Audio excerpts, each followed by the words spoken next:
Tune in, buckle up. We're going to share with you guys what's been going on in this Bitcoin and crypto space, this digital asset space as we call it. What's going on, world? Welcome back. World? Welcome back to another episode of Bitcoin and Bourbon.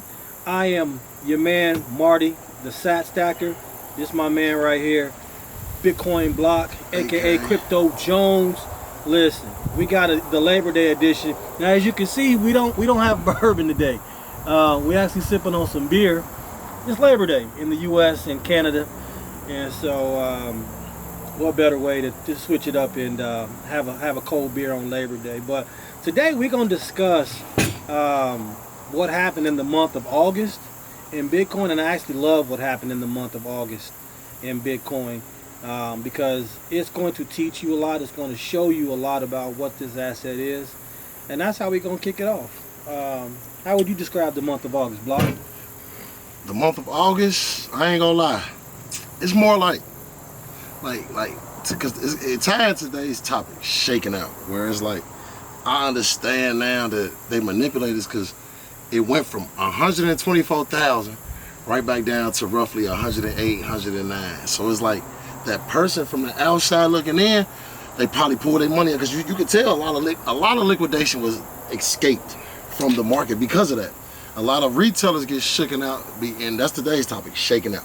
People, it's meant to scare us. You see what I'm saying? And when you invested into an asset which is scarce as this one, you can't get shooken out. You got to understand what you hold. That's why a lot of people will tell everybody DYOR. Do your own research. This is one of the most volatile markets. For layman terms, volatile is basically what I just stated. Up, down, up, down, up, down. See the biggest percent? That's like a $16,000 decrease. Yeah, so August for me was a month that was typical Bitcoin. A lot of people have been talking about how the cycles have changed since the institutional money has been in the game. I got to see it play out for the entire cycle to confirm that. I will say that the cycles are a little bit different. And here's what I mean. In the bull run of Bitcoin in the digital asset space, right before it goes to this parabolic phase, you'll start to see it run up. And you'll see several 20 to 30% corrections. Several. In this cycle, we have only seen one.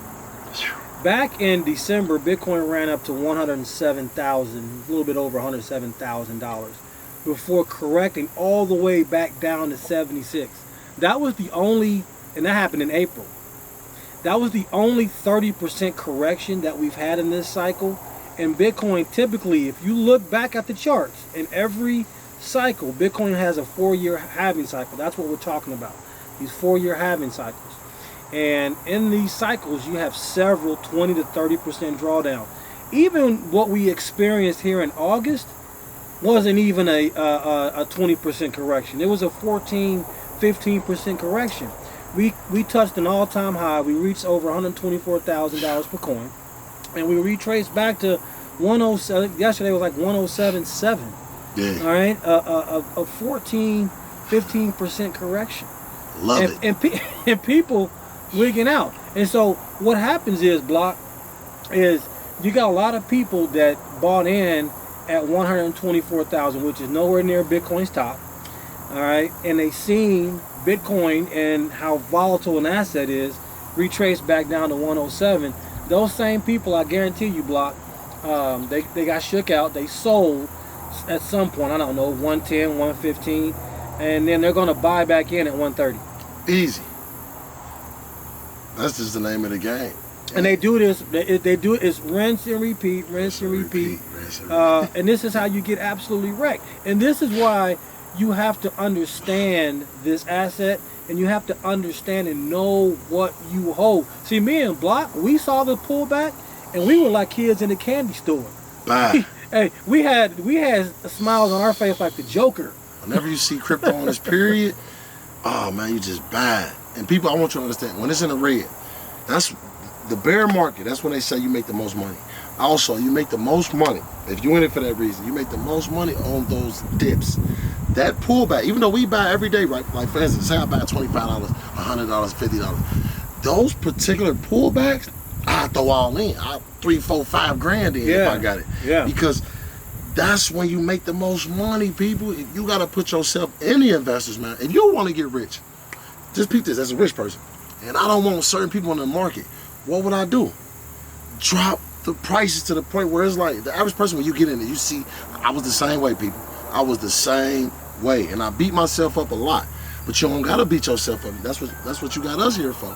Whenever you see anything in the red, you buy. You buy. You buy. That's just that simple. But if I'm just buying, what do I do? We'll work on that later. Right now, your main focus should be getting off zero. Don't get shooken out. It's just that simple. I know it seems easy, and I'm saying it. I'm not trying to make it seem like it's easy, but when you adopt an investor's mindset and you know what you're in it for, that volatility don't scare you anymore. If anything, you smile at volatility. You have to think like Wall Street and not like Main Street. Okay? You gotta think like Wall Street and not like Main Street. And the funny thing, I kind of paused before I said that, because sometimes Wall Street even think like Main Street. They panic. Well, it's not really Wall Street. It's people. They run money for people. So if you are using a stockbroker, you the one that's calling your stockbroker and telling them to sell. If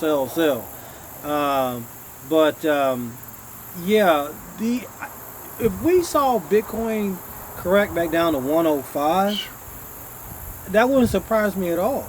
Again, if you look at previous cycles, that's exactly what it should have done. It should have went back down actually to like 100,000 if we were in previous cycles. But what we're seeing, because the institutional money, we're seeing the cycle, as I mentioned before to start this off, we're seeing the cycles change a little bit, and the institutional money is propping up the market. That's what we're witnessing, that's what we're seeing. And so it's important, and I'm going to say this, we're going to say this over and over and over and over again. Before you get into this market, make damn sure you know what you hold. Make sure. Because if you don't know what you hold, you're going to get shaken out by the big boys on their yacht, sipping on bourbon and smoking cigars this holiday weekend. Laughing. All right, while they taking your Bitcoin. They know. We've never had, ever in the history of mankind, a finite asset. All right, something that's deflationary. We're living in probably one of the most inflationary times in the history of man. So to hold something that's deflationary, man, these big boys, these guys that got a ton of money, they know what's going on. They relate to the game. But they know what's going on now. Trust and believe. Trust and believe. They know what's going on. And you gotta look at it like, man, it's been a scarce asset, people. That means everyone you buy is no longer, it's like that. It's the asset is so scarce where it's like everyone you buy, you guarantee, and I'm saying this is not financial advice, but when an asset is this scarce and it's finite, that means it's gonna go up forever. I'm talking about forever. And you can't argue with it. Bitcoin will reach millions of dollars. Very, like, man, people. Can I tell them why? Tell them why, OG. Because they want to know why. Y'all want to know why Bitcoin will reach millions of dollars? Do you? You ask good questions, so I'm going to give you good answers. The reason, Block, that we know that Bitcoin is going to reach millions of dollars is because, one, we have a finite asset, all right? Can't make any more. It's scarce. It's true scarcity at its best. The second reason is if you go to, there's a debt clock, all right? Just pull up the usdebt.org. It's a clock, and they actually show you what our debt is and what our debt is being spent on. They break down all. It's a beautiful website. But we're $37 trillion in debt. We're at the point where every 90 days, $1 trillion will be added to the debt based on the interest. I say that because we're so far in debt, we have to print money to pay our bills. And that's what I was getting into. Okay? That's- We have to print money for defense spending. We have to print money for Medicaid and Medicare. We have to print, we're everybody, you guys are paying into the Social Security tax system. Where's the money at? Because we got to print money for that too, right? So as long as the U.S. has to print money, and we have to print money to survive, Bitcoin will go up forever. The day, if you tell me that, hey, the U.S. has solved this debt problem and will never print money again, that's the day I'll tell you that Bitcoin is not going to $1 million. People, I'm laughing, right? Because I stress this. When we say cash is trash, that's where the terminology comes from, people. You can print money while you, if anything you can print out of thin air is it's no value. That's magic. That's magic. Once you learn what money does, which is a Ponzi scheme. Money is a Ponzi scheme, people. Man, money is a Ponzi scheme. And I get a lot of people that argue with me about it because I can't argue with nobody that don't know the value. If you don't know what money is and the value of you don't know the value of you. I'm not about to sit there and argue with you when I know what value is and I know what money is. They're not the same thing. Money holds no value. I don't know if y'all heard him correctly. I can't sit there and argue with anybody about money because money holds no value. I don't know if they heard you when you said that money is a Ponzi scheme. Money is a Ponzi. You know what a Ponzi scheme is, right? Something that you believe is valuable, but in reality is not. Yeah, you have to. Charles Ponzi. What in a true Ponzi scheme is, you get in investors, all right, and then you got to go get more investors to pay off the first investors, and then the second set of investors, you got to go get a third set of investors to pay off. So that's basically what we're doing. We're printing money to pay, our debtors. Ponzi. And here's the thing. Here's the thing you got to understand. It's Ponzi. And a Ponzi scheme is criminal, right? So if you found running a Ponzi scheme, you're going to jail. Why hasn't our government? This is what's so hypocritical of our government. Why hasn't our government been put to jail or been tried for the scheme they've been running? Because if you and I went and got a printing press and started counterfeiting money and printing money, we going to jail. Going to jail. They do it all the time, and it's legal. Make that make sense on this Labor Day while you eating your hot dogs and hamburgers and corn on the cob. Ponzi. It better have butter on there too with salt. Ponzi. And it's like once you really and I tell people, do your due diligence. You gotta know what money is before you even invest into this asset, because once you really realize what money is, like me, you'll be so quick to get rid of the dirty money. Man, that money they giving us, right? Just peep this. They giving us funny money, Jamaican money. Funny money. Monopoly money. It's monopoly money. Now I understand that expression. I'm laughing all the way to the bank. That's what you're doing. It's funny money. So every opportunity that I get to get rid of funny money, I buy assets. Because now I understand the true value of what an asset. You got to understand what an asset is. The biggest asset on earth besides Bitcoin is time. It's time. Time is the only asset better than Bitcoin. Do you guys know what a lot of the wealthy millionaires and billionaires had been doing before they understood what Bitcoin and digital assets are? A lot of them were land banking. You guys understand what I just said? Do you guys understand what land banking is? I'm going to tell you. What they would do, because they knew cash was trash, and they didn't want to have their money tied up in U.S. dollars or U.S. equity equivalents, they would take their money and they would buy homes, and they wouldn't even live in it. I remember Michael Saylor, the CEO of Strategy B, he was talking about how he knew 3 of his friends who owned several homes in New York and had never lived in them. They were just taking the money, buying the real estate, because they knew that real estate, the asset, goes up in value instead of holding it in cash savings. Man.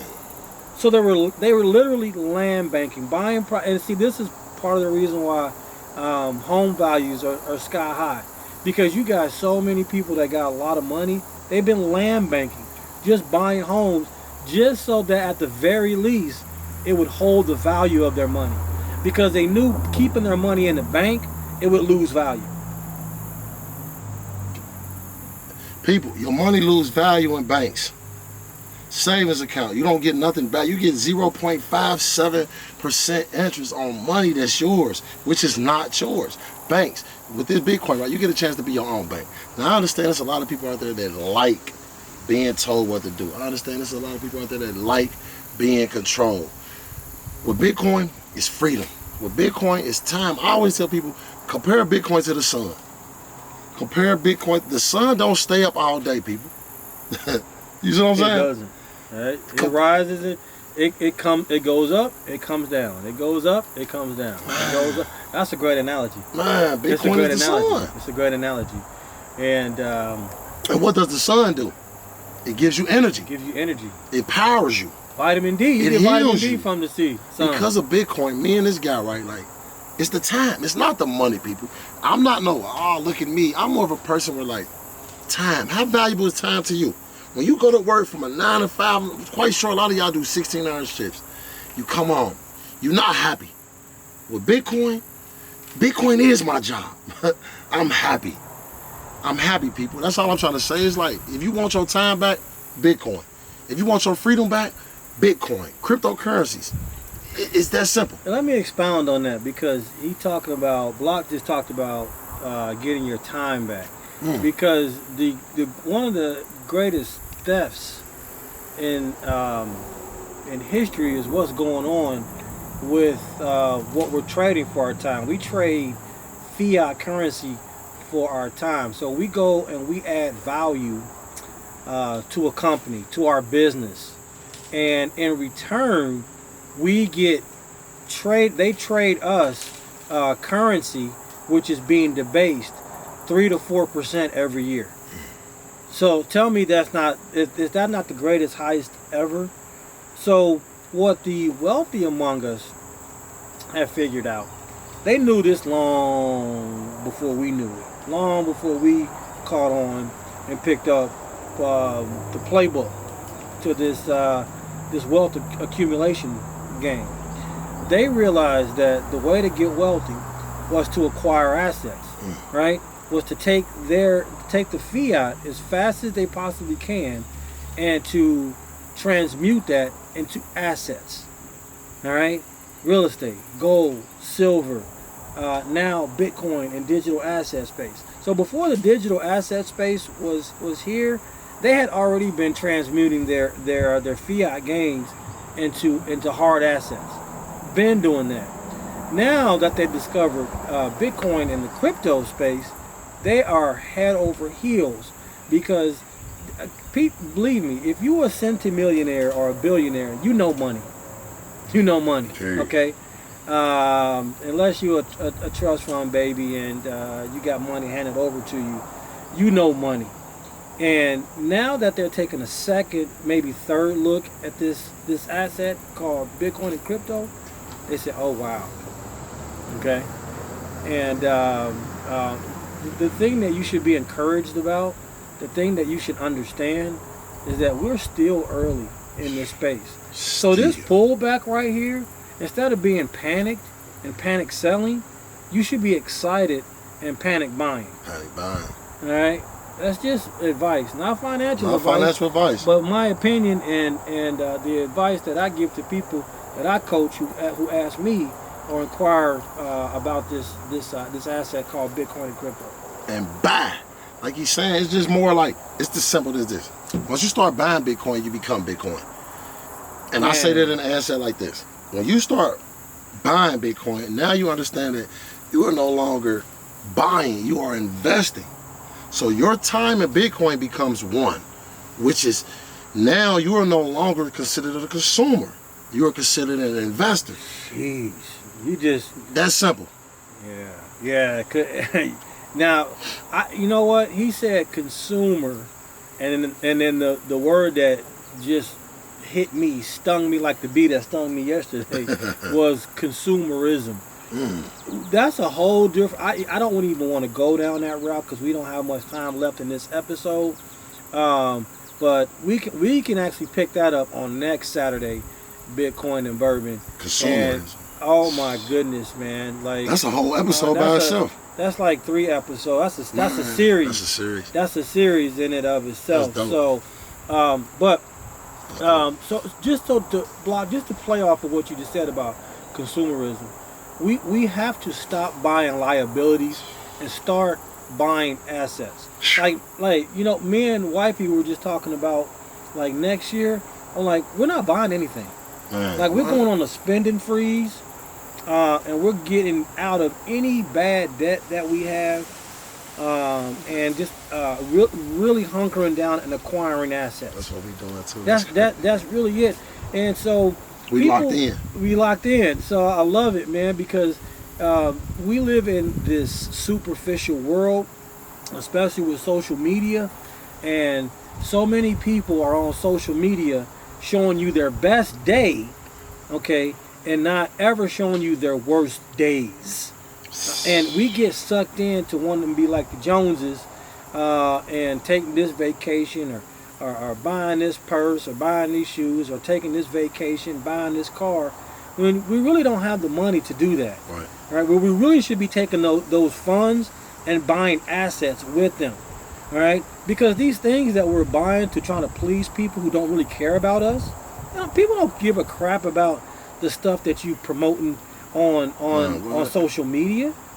All right, you would go broke trying to please people. And you up here, your whole mood and attitude has changed because you're not getting the amount of likes that you think you should get because you went and spent money and you want to floss and flaunt on the gram or on X or on TikTok. Come on, people, man. We gotta wake up. We gotta wake up, man. And we stress this. No, you fine, Block. But you know what I'm realizing? Like, it's really not that hard to get money. It's really not that hard to run up a bag. Especially when you understand this energy. If you understand the foundation, understand the foundation of it, which is transmuting your fiat currency into assets, and also understanding that it takes discipline and consistency to do the things that you know you should do. That's it. He just gave you the math for winning, people. The math for winning. That is the equation. That is the equation. It would be discipline plus consistency times patience. Patience equals success. That bag. Success. And with this type of with these assets, right? The reason why we stress to get out of zero, because it's gonna come, and I promise you, this video right here will age so well. It's gonna come a time in the near future, and I say near, where people that didn't listen, because this is free advice, free game, they're gonna sit back and they're gonna see the plethora of what Bitcoin did to the point where people like us we bought our time back. And then a lot of people are gonna be working so extra. You're gonna work hard. People, AI here, you gonna work hard for that fiat. You're going to work hard in the near future for that fiat. Man, you're going to work hard. AI is a game changer, right? This going to throw their mind, right? No, I hope you realize that in the future, the retirement age will probably be 85 years old, people. Get that? Makes sense now. It went from, 65 to 67. I'm telling you, whether it's raised or not, it will go from 67 to 70 here soon in the short term. Whether it's like officially raised, like more people are going to have to work. I was just in the store today seeing an old work colleague of mine, and she was talking about how she wants to retire at 55. I told her, I said, make sure you tune into my my Financial Fridays on the Science of Success. Tune into that, and I can show you how to do that. But let me ask y'all this question. I'm gonna lean in on this one. All right, y'all ready for this question? Who of you that's tuned in today, all right, just watching our Bitcoin and Bourbon podcast on YouTube, how many of y'all want to work till you 65, 67, 70? Who wants to do that? I got the answer for you. All right, it's an easy one, Block. Nobody. But our question to you is, what you gonna do about it? What are you gonna do? Are you gonna change your financial blueprint? Are you gonna think differently? start to do things differently, are you gonna be like Block and I, my man Crypto Jones, and lock in next year and go on a spending freeze so we can pay off any bad debt that we have and accumulate and hoard assets? Are you gonna do that? Because if you can do that, follow us on this journey, we will see you at the top of the mountain. Because we gonna be there, people. We gonna be there. Before we leave, before we end this podcast, I want y'all to understand, my brother, what he's saying is, people, get off zero. Mindset reset. We just had that part. The time is now, people. I just put up a stat the other day when I say, you know how people, they get older, they want to start adopting kids. You know how, remember there was a point in time where kids was getting adopted so fast? This technology is getting adopted faster. The time is now, people. It is. And see, here's the thing. Look, we back at 109. Heck, it went. Well, we back at 109. I'm looking at the price. We just had the I said this before. I said Bitcoin is so forgiving. It's so forgiving. And I said this in the last episode of Bitcoin and Bourbon, where I used the analogy of Bitcoin being this race car driver who, before he takes his first lap, he's like, "You want to get in the car and take this lap with me?" And you're like, "Nah, go on ahead." Then he zooms off and he comes back around. It's like, "You want to get in with me?" And you're like, "Nah." And then he zooms off and he just zoom. And then it stops. He'll pull back. Come on, man. And you still sitting on the sideline like, nah. Bitcoin is so forgiving. I'm telling you, it forgave you all one last time. Because I believe, and I hope I'm wrong.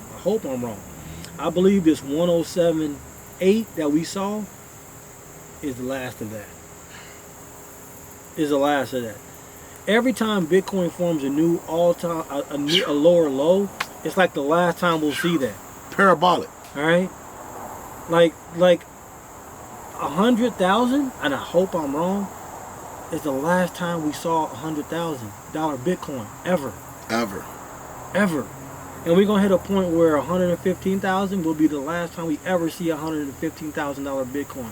And then we're gonna reach a point where $125,000 Bitcoin will be the last time you ever see that. So these little pullbacks and dips, don't be afraid. Go to bitcoin.org, read the white paper, drop comments in the comment section. We're here to help Ask us questions. We will take you along with us on this journey. And that's our word. And I want to leave y'all with this before we go.